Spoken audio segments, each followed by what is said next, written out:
welcome to the first edition of the Taylor Walker Fit Kitchen. I'm going to share with you recipes that are healthy and delicious that you can have with your family and friends. I've gotten a lot of inquiries on social media for pasta alternatives, and since it's winter time, there's nothing better than a big piping hot bowl of spaghetti and meatballs. So today I'm going to make my famous turkey meatballs and zucchini spaghetti. It's absolutely delicious.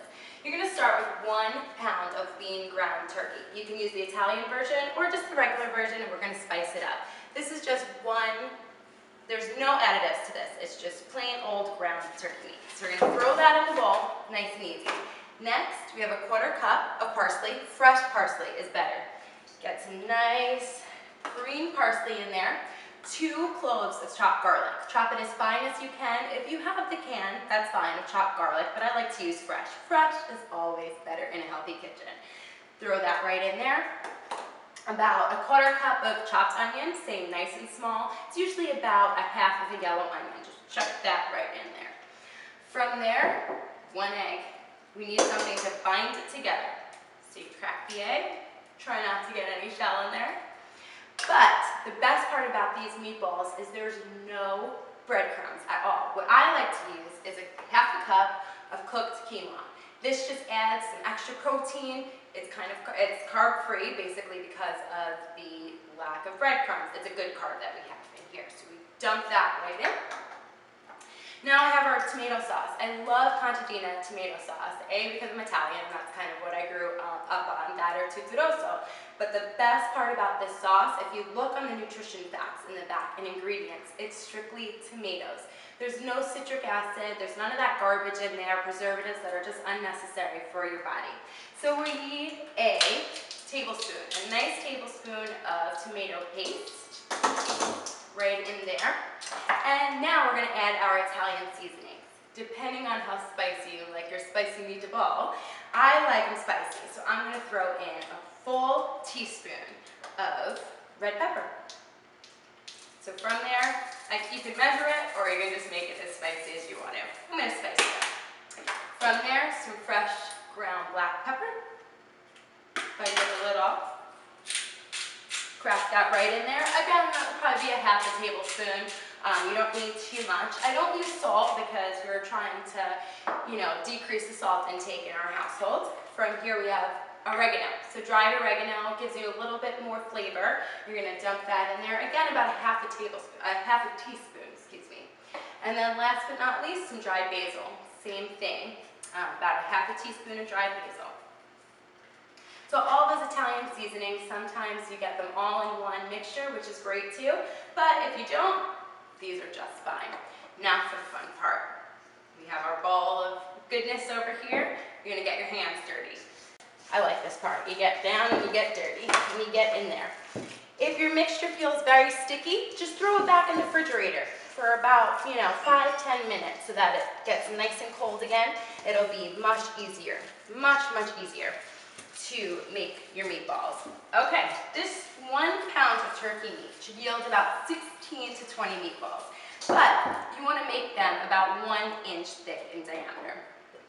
So what I like to do when I'm making them, I take a nice greased sheet here, a little bit of cooking oil, and I just take a pinch of the meat mixture, which should be nice and cold and firm. You make a nice meatball, and then you put it down on here. You make as many as you can, it doesn't matter. The key to the meatballs though, is that you want to keep them consistent in size. If you have some that are really big and some that are really small, they won't cook evenly. So you want to make sure they're all about the same size. Now a traditional Italian meatball in my household has always been fried. But with this, baking it, you don't add any additional oil. There's also no cheese in these, and I can tell you, you do not miss it at all. So I'm going to keep making these, and next we're going to put them in the oven at 400 degrees for about 20 minutes, or until the temperature reads 160 degrees Fahrenheit in the middle, and there's no pink center. And now we're ready for the oven. Now we'll put it in a 400-degree oven for about 20 minutes, or until the temperature reads 160 degrees on a meat thermometer. And there's no pink left in the middle. I can't wait for you to taste these. So now that my meatballs are in the oven, I'm going to start on the pasta, the zucchini pasta. First, we start with just a teaspoon of extra virgin olive oil, just to dollop to get the onions going. Now, you want to have them over medium heat. When you're cooking onions, the key to a good, delicious, sweet onion is patience.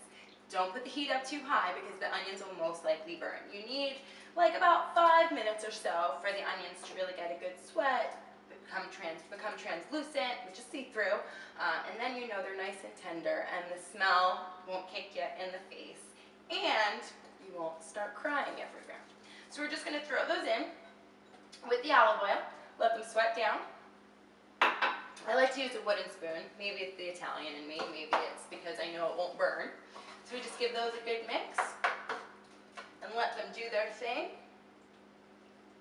So now the pasta, which is my favorite part. You start with 2 zucchinis per person. You want to slice the ends off like this, and then you want to peel them because we don't want any of the green skin to go into the pasta. If you have an actual pasta maker, the best part is you can take these flat noodles and put them right through the pasta maker to make spaghetti or linguine. So I'm going to show you how to do it.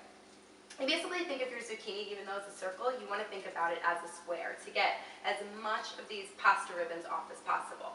So you start at the end and you move downward, getting a nice noodle right there. So you just keep going down and down until you get to the core.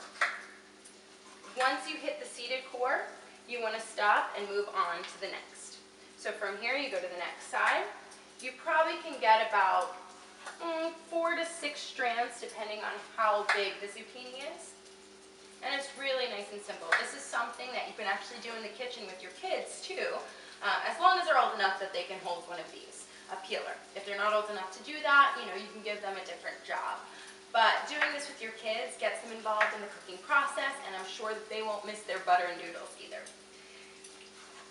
So, one more side. Keep a nice eye on those onions too. You want to mix them every so often.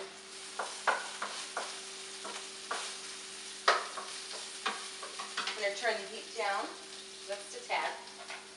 So now that I have all of my pasta ready to go, this is probably enough for about 2 people because you will have the protein and the meatballs. I used 1 extra large zucchini and then 2 smaller zucchinis, which gave me about 2 servings per person. Now what you're left with here is the seeded core of the zucchini. You can use this for salads, for other pasta dishes. You can even snack on it. It's really delicious. Just chop it up, throw it in the pan. You can use it for later. So now we have this. We're just going to let it sit for a while. Make sure you're medium heat. Now where I live, a lot of people don't have a gas stove, and having gas is actually really nice because it cooks your food super even. So you'll notice when it comes to things like onions, they'll caramelize really nicely. So if you don't have a gas stove and you have electric like I do, just be patient. Once your onions have a nice caramel color on them and you feel like that pungent smell is really out of there, it should take about 10 minutes where they're not super tough, but they're not completely floppy. You want to take the pasta ribbons and throw them right in the pot. You know, no style, no nothing, just chuck them right in. You'll hear it sizzle a little bit, so if you're getting too much sizzle, you want to turn the heat down again. And just like any regular pasta, you want to cook it until it's al dente. So it's not too firm, but not too soft. But this whole process to al dente should take about 3 to 5 minutes, and you can always test as you go. And me and my spices. I love spices. I love spices. I'll say it again. And what I just use, again, no salt, just a little bit of cracked pepper, black pepper, white pepper. This is just a mix of peppercorns. You let that go, mix it up, and we're almost ready for our meatballs. So now that our pasta is ready and our meatballs are ready to go, I'm going to assemble a plate and give it a try. So it's 20 minutes again in a 400-degree oven, temperature read 160. They smell absolutely delicious. So I'm going to start.